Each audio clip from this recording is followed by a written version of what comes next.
Alright, let's go ahead and pick up where we left off last time. We are trying to escape from all these people trying to... Well, they're not trying to kill us, from what I can tell. But I could be wrong. I think that right now they are more so just trying to, kidnap us. A soft scuffle of movement in a room to my left caught my attention. I froze, eyes wide, as I tried to stare into the darkness there. I immediately thought of that lady in black slinking through the shadows the way she did. What? What?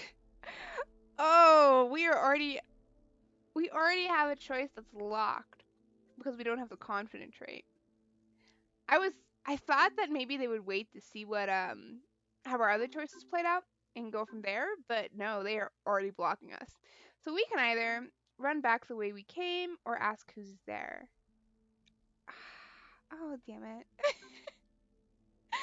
I don't know how to feel about the fact that we already have a choice blocked off here.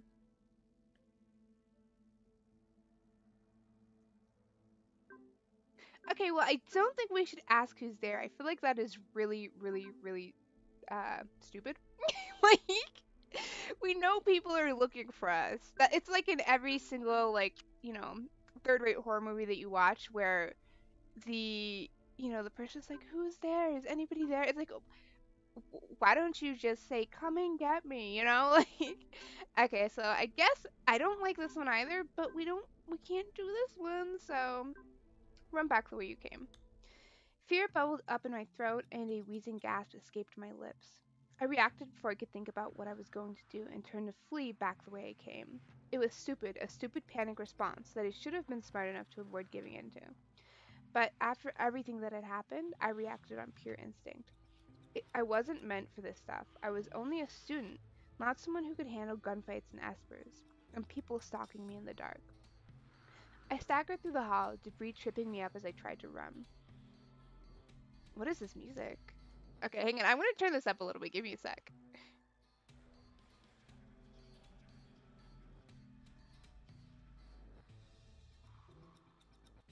I like this. Okay. My foot caught on something and I went sprawling. A sharp piece of glass cut deep into the soft part of my hand just below my thumb as I hit the ground. I bit back the scream of pain, but a sob escaped as I scrambled back to my feet, casting a fearful look over my shoulder. I clutched that hand to my chest, fingers already slick with blood. A raspy whisper rustled to me in the dark as a lumpy shape shuffled out of the room. I could barely make out the figure, but I recognized that strange whisper right away. The whispers crawled in me, like snakes that stole my soul. I can hear him strangling all the lights with his eyes. His eyes are everywhere, in me, and they want to be in you. Even if you cry, they won't stop until they eat every part of you. Every part. How can you be here? Oh, it's it's Mr. Unhinged from the fountain, except his hair is all white this time. Does that mean he's a fairy Esper? Because in Changeling, the fairies would their hair would turn white when, or at least Nora's did when she was a changeling, but I don't know. The figure stepped into a patch of light that filtered in from somewhere. My breath caught in my throat. I stared at the person in front of me. It was exactly who I thought it was. The man from the alley, the one who attacked me. But he was different.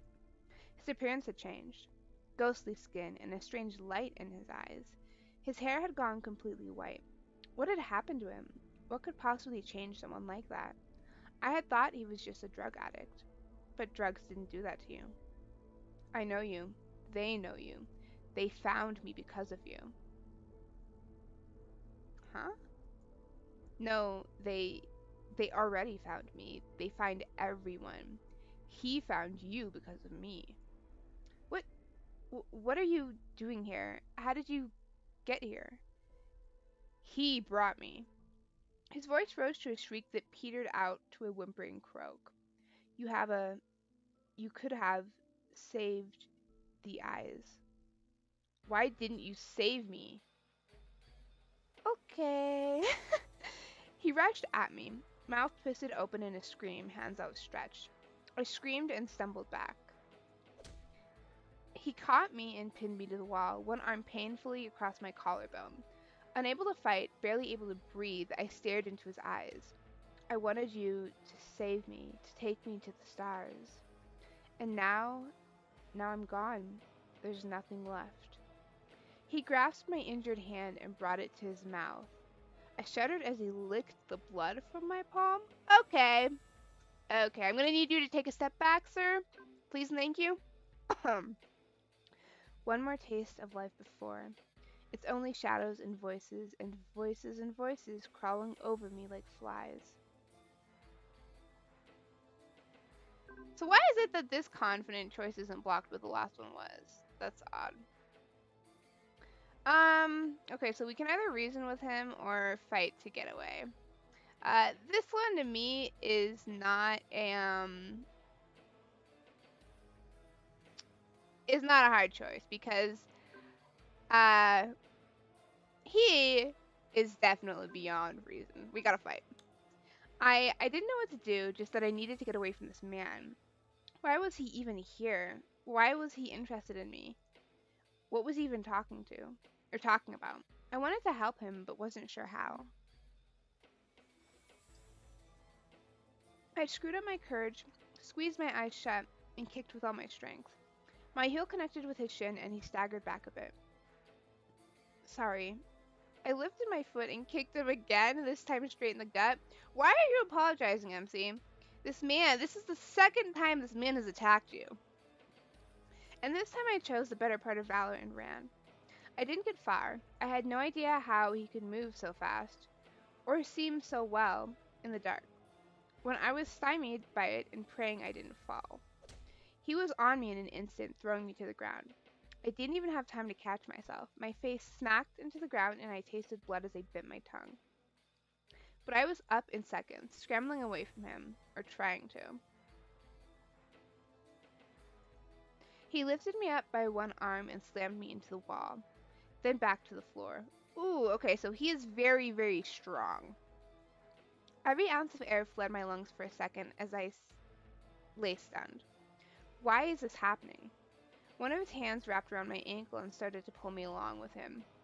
Oh my, okay, so he is dragging us. They can't get into your brain from me. Need him first so he can look in you and show you what I see, what we see. Ugh. I didn't want to hurt him. I wasn't even sure I could. He'd recovered from my earlier attack pretty fast. I don't understand, okay? I understood her sympathy for this man earlier, when they were at the fountain because she was like, "Oh, I'm an Esper, but I'm, you know, undercover or whatever." I don't understand it now. This is the second time this man has freaking attacked you, MC. Stop it. But I kicked at his hand with my free foot, driving the heel of my boot into his wrist before slamming it down on his fingers. Yeah, we gotta fight back. He let out an angry yowl and released me. I staggered back to my feet, trying to put some distance between us. He reached for me again, and this time I screamed. No! My body went numb, and a pulse of energy burst away from me, striking him and sending him to the ground. I had no idea what that was. I just know he clutched his head and screamed. And I ran and didn't look back. I hadn't actually gotten very far into the corridor, not as far as I thought I had anyway. I reached the opening that led to the main atrium in what seemed like almost no time at all. The silence out there was unnerving. I hadn't really realized it as I ran, but as I paused near the door with one hand resting on the wall to catch my breath, the sounds of fighting had stopped. Oh no! What was I even doing back here? I was supposed to be getting away, but with that man back there, it felt like I was hemmed in by enemies. Unsure if I was being pursued or what I should do, I peered carefully into the atrium. My eyes went wide. There were bodies. Not just one or two. I could only assume the people from outside had gone inside at some point. They were strewn about, and I didn't know if they were unconscious or dead. And one of them was familiar. Caleb! Oh no! He was alive, moving and struggling to sit up. The woman in black was just in front of him. Her foot connected with his jaw, sending him slumping back to the floor. I let out an involuntary cry, and her head whipped around to me as I clapped my hands to my mouth. Too late. She definitely spotted me. She held out a hand, and I knew what was coming. The air in front of me warped as I saw something released from her palm. And Ari was there, looking like he was barely standing as he held up his arms to block, with one of his shields, what I could only assume was a cyber. Oh no, Ari's bleeding! Okay, so these two guys from Endgame are a little worse for wear. I mean, I'm assuming they're from Endgame, Caleb and Ari, but they're getting their butts kicked. And so who are these other people that are clearly stronger? Either they're stronger, or they brought more people. But if she is queen rank, you would think Endgame would send more than two people to retrieve her. Just saying. Why did you return? I Someone attacked me. He looked back and reached out with one hand, then crumpled to the ground. No! And the woman was right behind him. I backed away, heart drumming against my ribs like it was ready to jump out of my chest. No. She simply kicked Ari's unconscious form to the side like he was nothing as she came towards me. Don't do that. I mean, I barely even know Ari, but don't hurt him. I didn't want this. I didn't want any of it. I wanted to go home. I wanted my normal life. The woman reached for me. I covered my head, ducking lower as if I could shield myself from her. Don't touch me! I screamed the word, and from somewhere deep inside, that scream just built and ripped its way out of me with enough force it felt as though I was ripping my throat open. So I was waiting for this to happen. Because, the last time this happened was when she was back in the fountain. It was like my own voice echoed inside my head over and over. There was a rumble and shattering glass, steel bent, broken. Rubble was falling. Everything was falling. And then reality twisted. Cold air hit me. Holy moly. We just teleported ourselves. I think that's what happened. And I was running. So the common route for chapter 3, that flew by. The first two chapters took forever to get through, but the last one just flew by. I hope there's only like 4 or 5 chapters to the common route, like there wasn't changed anything, because I am ready to get into these individual routes. The board is set. Oh, look at MC's hair! She looks so cute! It was dark. My net connection was still scrambled from whatever they had done to it earlier, so I had no way of knowing where I was, what time it was, or anything. Although her ears are looking a little off there. I did know there was a rain event planned for this area, given it had started raining on me at some point. That was about how far my knowledge extended.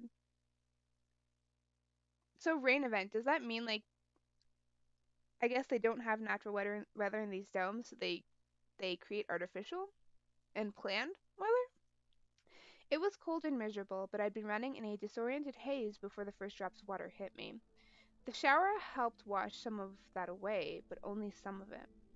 There was still a fog draped over my mind, and it just wouldn't leave. So I ran and ran. My feet splashed through countless puddles. I went through dozens of unfamiliar streets, alleys. Somewhere along the way, I realized my shoes were gone. My toes were freezing, and stinging pain shot up into my calves each time my heel slammed into the ground.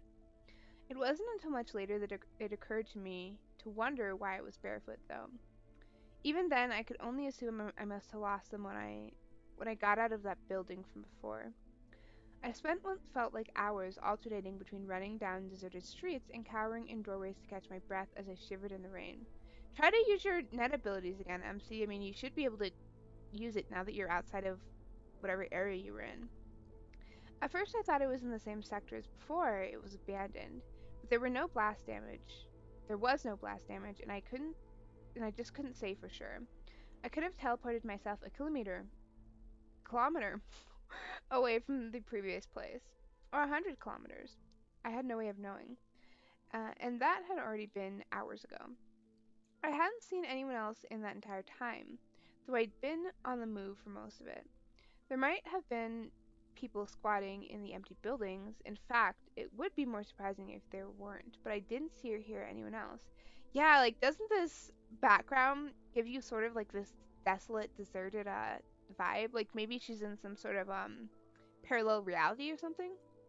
No, no one human anyway. At some point through the haze, I felt something beyond the frantic need to get home, a deep, frightening certainty that I was being followed. It wasn't the sort of paranoia you could ignore, but a feeling so powerful and raw that it took hold of me and wouldn't let go. It just spurred me to run faster, keep pushing myself until I thought I'd collapse. I'd been crouching behind a garbage receptacle, resting when I first caught sight of it. I only saw it for a second before it vanished again, which told me it definitely had a stealth function of some kind. I had crouched there for what seemed like forever, too paralyzed with fear to chance moving. But eventually, the pressing need to get home sent me running again, with every sense I had on full alert in case it was still nearby. It wasn't long before I had to stop for another break, and ducked into a tight corner to hide in the shadows and take a breather. My head hurt so much, throbbing in time to each rapid heartbeat. Each breath felt like broken glass scraping its way through my throat. My ribs, my feet, my everything, it all hurt. Yeah, that's probably because you just teleported yourself for the first time. Exhaustion washed over me, causing my head to droop nearly to my knees. Can't, can't sleep. All I wanted to do was curl up somewhere, but I couldn't afford to sleep in the open. I didn't know if the thing after me was programmed to restrain me or just take me out. It was small, too small to be a proper retrieval unit, but the goal might just be to incapacitate me until someone could arrive to pick me up. And there were no reasons to think it was the only one tailing me, even if it was the only one I'd seen so far. The main question was, who sent it? Does it really matter though? Because at this point, like, Morgan, you're not interested in going with any of them, right? So whoever it is not good. It didn't look like something some two-bit criminal group that caught wind of the new queen would have access to. Ugh, the whole queen rank Esper thing. I hadn't wanted to believe it. I hadn't believed it at first. But how else could I explain getting out of that building? Initially, I thought maybe Ari had done it, that he'd somehow teleported me to safety as the building crumbled. But I was the only one who got out. If it had been him, I wasn't sure why he wouldn't have followed me. And queen ranks could mimic the psi waves of others and reproduce their abilities. I couldn't reject the possibility that I'd mimicked his skills in a panic. I am so excited for when like her abilities really start to develop. That is going to be so cool. There were implications to that I didn't want to think about, like the fact that if it was true, that even if I made it home, they wouldn't stop pursuing me. Yeah, that's probably going to be the case. Unless I got protection from another group with the strength to keep everyone else away. Endgame. I let out a soft groan. Thinking that far ahead was pointless. I just needed to worry about getting back to a populated area where I could get help. Okay, you were in a populated area when they literally snatched you up off the streets, MC. With eyes burning and ears ringing, I forced myself to my feet. If I stayed in one place, that thing would just find me, so I had to keep moving. Even if I couldn't see it with its stealth program activated, I could feel when it was near, like warning lights in my brain telling me there was a threat close by. It was too strong to be a gut instinct, and if I could accept the queen rank theory, then it was best to assume I should listen to that feeling. I glanced up at the dark sky, wondering when the rain would end. It had been off and on for quite some time. If that machine was tracking me by heat signals, then the cooler the environment, the more I'd stand out. I needed to stick close to the walls. Give me one sec, I just need to take a drink of something. Throat's getting a little dry.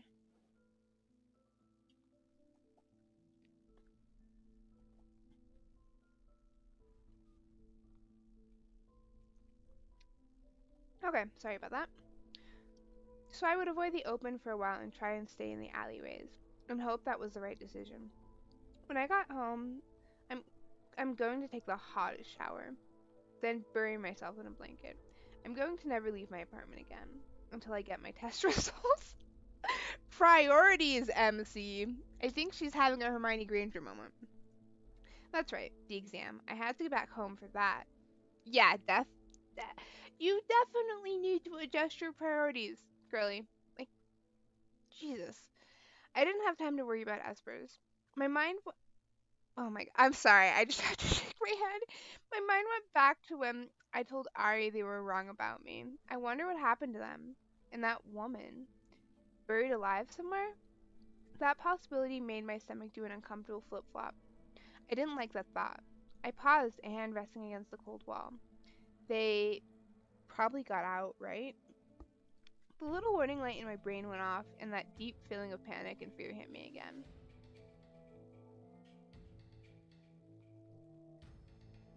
Okay, so we can either flee the area to a safer place or try to find a place to take shelter. I don't really know where she could take shelter because I mean literally there's nothing here. There's a street and there's the alleyways. So let's flee the area to a safer place. Blood rushed to my head as I pressed myself against the wall, looking around wildly for a place to hide. That thing was close by again. I could feel it. If I could just somehow replicate that teleport I'd done before, if I could get out of here. I was so tired. I wanted to stop running, but if I stayed where I was, it would find me. I had a general sense of where it was somehow, and I knew it was coming closer. I would have to make a break for it, and if it heard me and gave chase, I didn't know. I'd have to deal with it then. Clamping my mouth shut to quiet the ragged breaths, and doing my best to quiet my steps, I turned and fled silently back the way I came. I didn't know how I drummed up the energy to run, but I wouldn't be able to keep it up much longer. Tears squeezed from my eyes, both in frustration and pain. Oh, that's right, because she still doesn't have any shoes. At some point, I would collapse, and when I did, it would be over. If I could just find a safe place to rest, just for a few hours. But I couldn't imagine being able to break into a building without being spotted. Part of me wanted to stand my ground, to stop running. There was no guarantee that would get me anything but captured or worse. Yep, and hence the problem. So with no other goal or direction in mind, I just ran. There were no sounds of pursuit, not that I could hear anyway.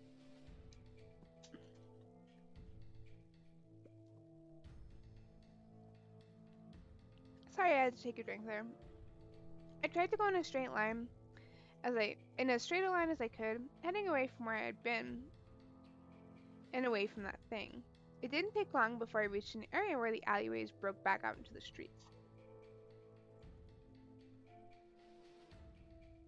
I stopped breathing hard, lungs burning.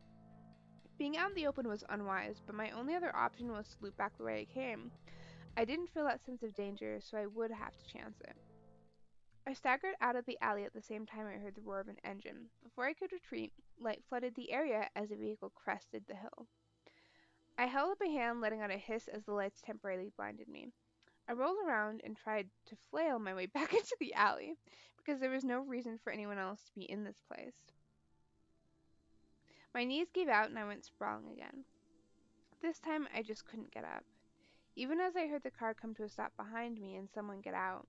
This is it. It's over.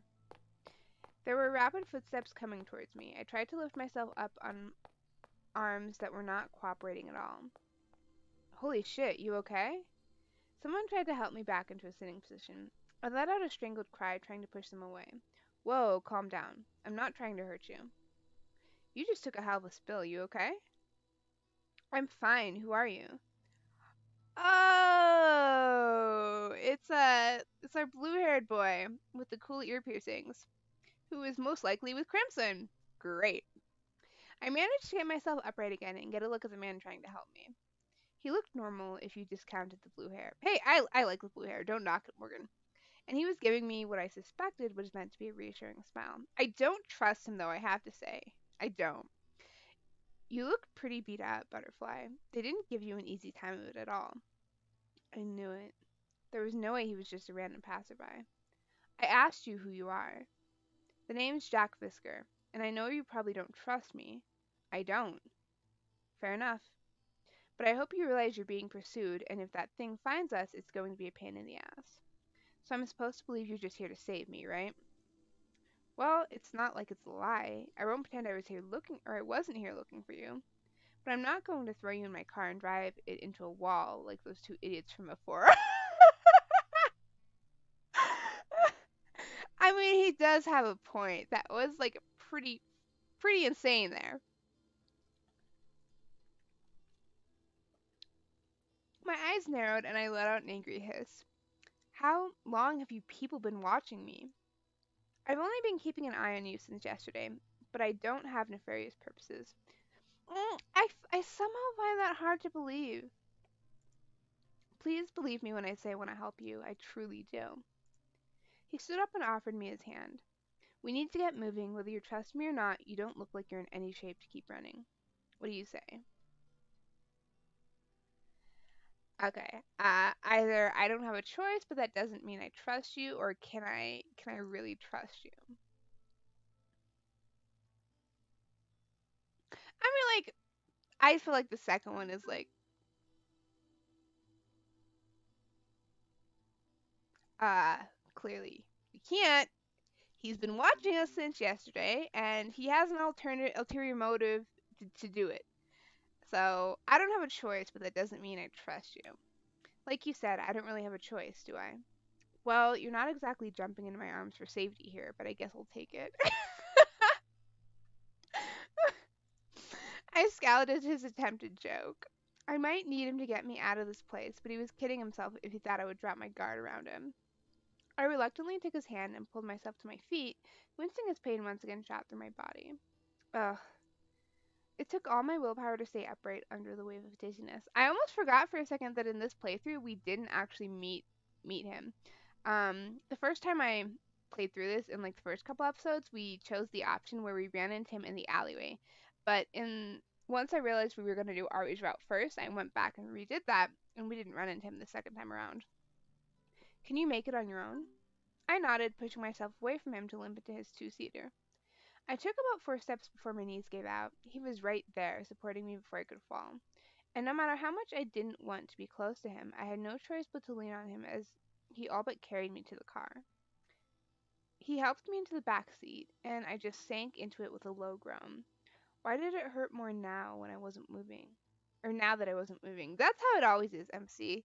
Like, has anyone else, I'm sure most people have gone through it, especially if you've ever done like really intense sports or track. I used to like do half marathon running, and you really don't feel it, like all the exhaustion and like your muscles twitching and all that until you stop moving, and then it hits you. Ugh, I feel terrible. You look it too. Seems like they put you through hell. Thank you, Jack. Thank you for that. And then some.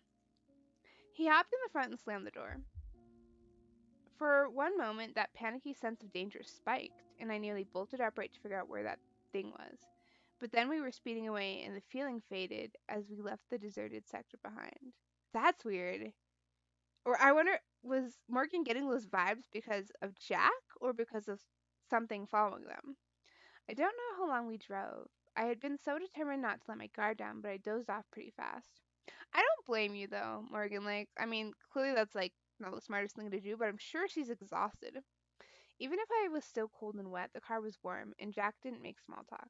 The hum of the power cell lulled me to sleep, broken up by dreams of gunfire and fractured rainbow light.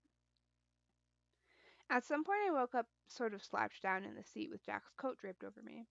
It took me a moment to realize where I was, much less remember how I got there.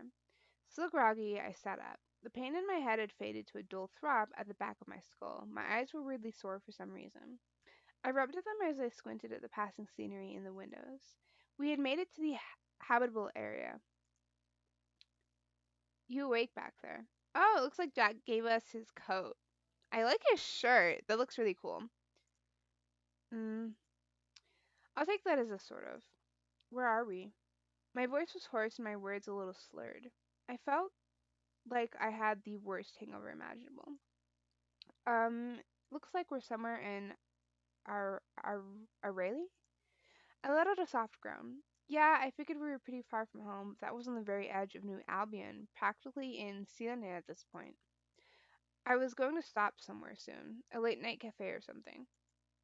I struggled to get myself awake when he said that. Why?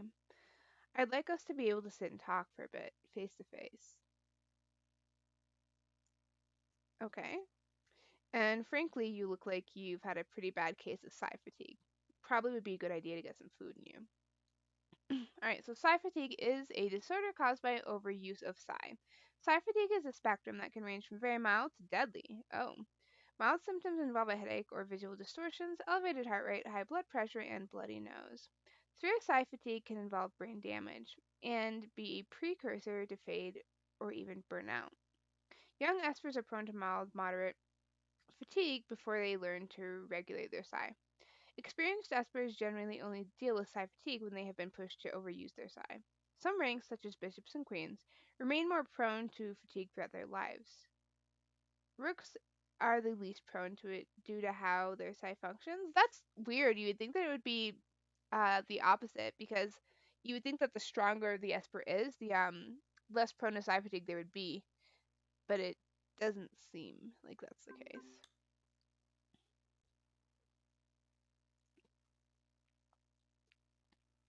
Just give me 1 second. I need to take a couple sips here. Um, my throat is really getting raw here, so I think we will go ahead and end the episode here. This has taken an interesting turn. I don't know how to feel about any of this. I feel really bad, like call call it a case of Stockholm syndrome, but I feel really bad that we left Ari and Caleb back in that building. Like even though they tried to kidnap us, like I mean, don't get me wrong, I don't think MC should take any of their shit, but that doesn't mean like we should just abandon them to their fate and leave them to die, especially if we ended up bringing the building down or something. So I feel really bad about that.